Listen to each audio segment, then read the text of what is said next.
پی T آئی میں اندرونی اختلافات شدت اختیار کر گئے۔ وزیر اعلیٰ خیبر پختونخوا علیمن کے علیمہ خان پر سنگین الزامات۔ علیمہ خان پر مائنس پلان میں کردار کا الزام عائد، کہا کہ کابینہ میں تبدیلی بجٹ کی وجہ سے کی گئی۔ بجٹ کے بعد ایم پی ایس نے مجھے غدار کہا اور کمپین چلائی۔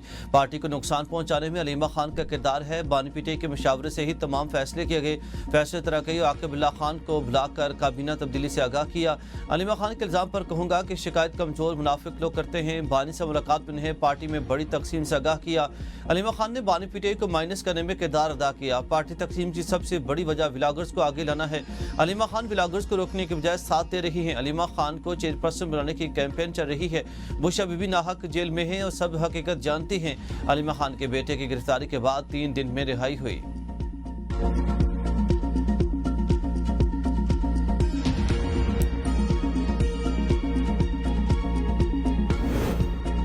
گنڈا پور کے خلاف سازش کا الزام۔ خیبر پختونخوا حکومت کے 2 وزراء مستعفی۔ فیصل خان ترکی اور عاقب اللہ خان نے استعفیٰ دیے اور دونوں وزراء کے استعفے وزیر اعلیٰ کو موصول۔ مستعفی وزراء کا تحریک انصاف سے وابستگی برقرار رکھنے کا بھی اعلان۔ عاقب اللہ وزیر پاشی اور فیصل خان ترکی صوبائی وزیر تعلیم تھے۔ فیصل ترکی اور عاقب اللہ کے مستعفی ہونے کے پس پردہ حقائق بھی منظر عام پر آ گئے۔ وزیر اعلیٰ علیمن گنڈا پور کے اسد کیسر اور شہرام کے مابین کافی عرصے سے اختلافات تھے۔ ثوابی جلسے کے بعد اختلافات میں شدت آ گئی۔ اسد کیسر اور شہرام کو خدشہ تھا کہ وزیر اعلیٰ نے بانی پی ٹی آئی کو ان کی بلا وجہ شکایت کی۔ وزیر اعلیٰ ان دونوں وزراء کے قلمدان تبدیل کرنے کا ارادہ رکھتے تھے۔ وزیر اعلیٰ ان وزراء کی کارکردگی سے مطمئن نہیں تھے۔ Chairman P T I barrister Gohar نے وزیر اعلیٰ کو ان وزراء کے قلمدان تبدیل نہ کرنے کی تجویز دی تھی۔ بیرسٹر گوہر سعودی ولی عہد محمد بن سلمان پاکستان کا دورہ کریں گے۔ دورہ پاکستان کی تیاریاں شروع۔ دسمبر میں سعودی ولی عہد کے تاریخی دورے کا امکان ہے۔ سفارتی ذرائع کے مطابق محمد بن سلمان کا دورہ پاک سعودی تعلقات میں اہم سنگ میل ہوگا۔ سعودی ولی عہد کے متوقع دورے سے معاشی اور سفارتی تعلقات کو نئی جہت ملے گی۔ محمد بن سلمان کے عمل پر سرمایہ کاری اور تعاون کے اہم معاہدے بھی متوقع۔ پنجاب میں بدترین سیلاب پر صوبوں کے سیاست کرنے سے دکھ ہوا۔ مشکل وقت میں اور انتظامیہ متاثرین کے ساتھ تھے۔ وزیر اعلیٰ پنجاب مریم نواز کا چکوال میں تقریب سے خطاب، کہا کہ پنجاب میں بدترین سیلاب آیا۔ دوسرے صوبوں نے پنجاب پر پریس کانفرنسیں کی، اس کی بہت تکلیف ہوئی۔ وزیروں کا کام اے سی والے کمروں میں بیٹھنا نہیں، مشکل میں آپ کے پاس موجود ہونا ہے۔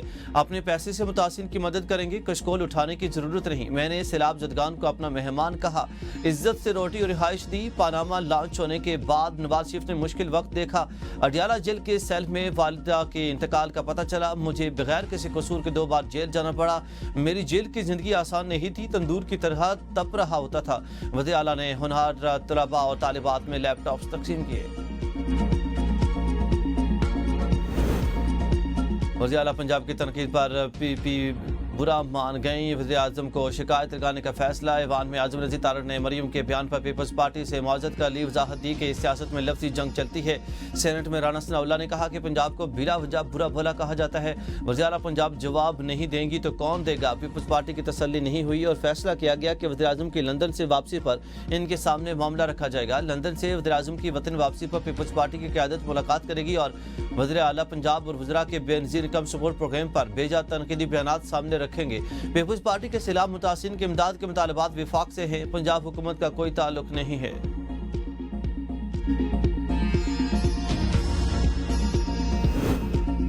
پیپلز پارٹی اور نون لیگ میں نوک جھونک جاری، دونوں طرف سے ایک دوسرے پر الزام تراشی، سیاسی بلیم گیم میں آئے روز شدت۔ پیپلز پارٹی کے رہنما ندیم افضل چند بھی برس پڑے، کہا کہ وزیر اعظم شہباز شریف کا پیپلز پارٹی کے ساتھ اچھا ورکنگ ریلیشن، لگتا ہے کہ مریم نواز کمزور کرنا چاہتی ہیں۔ بینظیر بھٹو شہید کی فوٹو پسند نہیں تو متاثرین کی امداد کریں۔ گالم گلوچ اور تانا مناسب نہیں ہے۔ پنجاب میں سیاسی لوگ حکومت نہیں چلا رہے، ہم پنجاب کا مقدمہ عوام کے لیے لڑیں گے۔ میئر کراچی مرتضیٰ وہاب بولے کہ میں نہ کریں، کام کریں، تنقید برداشت نہیں کریں کہ وفاقی حکومت کام کرے، ہم ویلکم کریں گے۔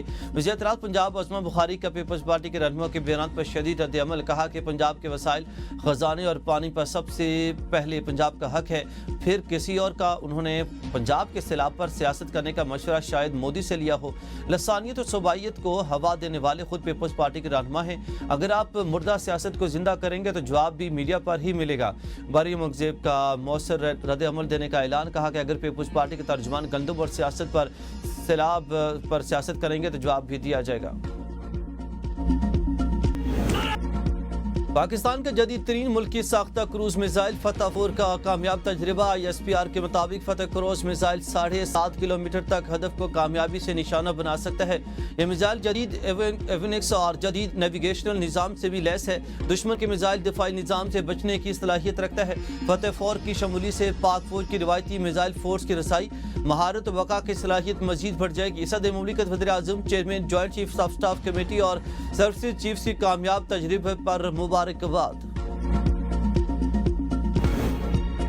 عوام کے لیے خوشخبری، LPG کی قیمت میں بڑی کمی، گھریلو سلنڈر 79 روپے 14 پیسے سستا ہو گیا۔ اوگرا نے نوٹیفیکیشن جاری کر دیا، LPG فی کلو 6 روپے 70 پیسے سستی ہو گئی۔ IMF سے سیلاب متاثرین کی بحالی کے لیے باضابطہ وزیر اعظم پیکج کی درخواست، 389 ارب کے ایمرجنسی فنڈ سے وزیر اعظم پیکج متعارف کرانے کی تجویز۔ IMF مشن نے ریلیف پیکج کے لیے نیٹ بیسڈ اسسمنٹ رپورٹ طلب کر لی ہے۔ سیلابی نقصانات اور بحالی پر وزارت خزانہ، سندھ، KP اور بلوچستان سے مذاکرات۔ خیبر پختونخوا نقصانات کے ابتدائی تخمینہ 40 سے 50 ارب، سندھ سے 40 ارب روپے لگایا گیا ہے۔ پنجاب سے آج مذاکرات شیڈول۔ IMF جائزہ مشن کی ٹیکس پالیسی کو FBR سے الگ کرنے کی تجویز۔ ٹیکس سسٹم کی پیچیدگیاں دور کرنے اور آسان بنانے کی ہدایت۔ کم ٹیکس شیڈول، اسپیشل رجیم، اضافی ود ہولڈنگ اور ایڈوانس ٹیکس کم کرنے کی تجویز۔ IMF کا بجٹ اخراجات اور اب تک کے معاشی اقدامات پر بھی اظہار اطمینان۔ ایشیائی ترقیاتی بینک نے پاکستانی معیشت میں بتدریج بہتری کی نوید سنا دی۔ رپورٹ میں کہا کہ مالی سال 2026 میں GDP گروتھ 3% رہنے کا امکان ہے۔ پالیسی ریفارمز اور استحکام سے معیشت میں بہتری جاری رہے گی۔ IMF پروگرام سے اصلاحات میں نمایاں پیش رفت ہوئی۔ مستقل اصلاحات اور پالیسیوں پر عمل درآمد ضروری ہے۔ پاک امریکہ تجارتی معاہدے سے سرمایہ کاروں کا اعتماد بحال ہوا۔ حالیہ سیلاب سے بنیادی ڈھانچے اور زرعی زمینوں کو نقصان پہنچا۔ مہنگائی میں اضافے کی وجوہات، سپلائی چین متاثر اور گیس ٹیرف میں اضافہ ہے۔ ایشیائی بینک کی اسٹیٹ بینک کو مہنگائی قابو میں رکھنے کے لیے محتاط پالیسی اپنانے کی تجویز۔ پاکستان کا پانڈا بانڈ بھی جاری کرنے کا اعلان۔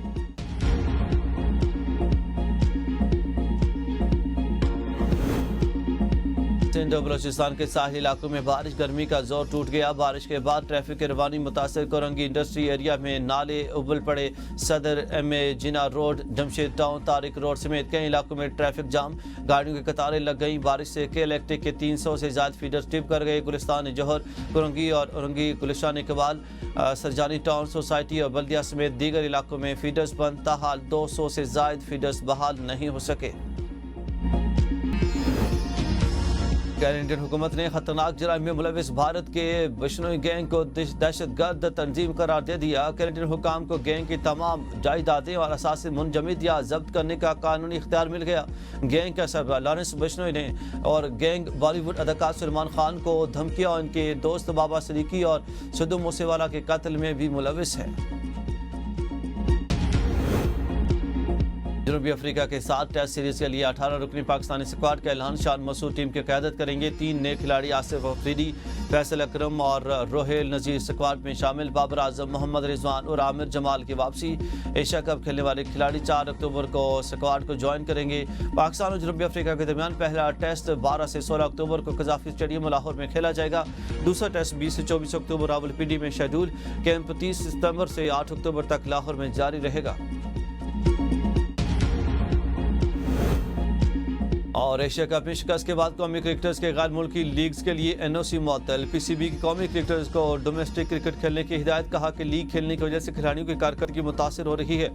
کھلاڑیوں کو ڈومیسٹک میں بہتر پرفارمنس کی بنیاد پر ہی ٹیم میں موقع ملے گا۔ فیصلے سے بابر اعظم، شاہین افریدی، محمد رضوان اور فہیم اشرف براہ راست متاثر ہوں گے۔ PCB نے ان کھلاڑیوں کو آسٹریلیا کی بگ بیش لیگ میں شرکت کے لیے NOC جاری کیے تھے۔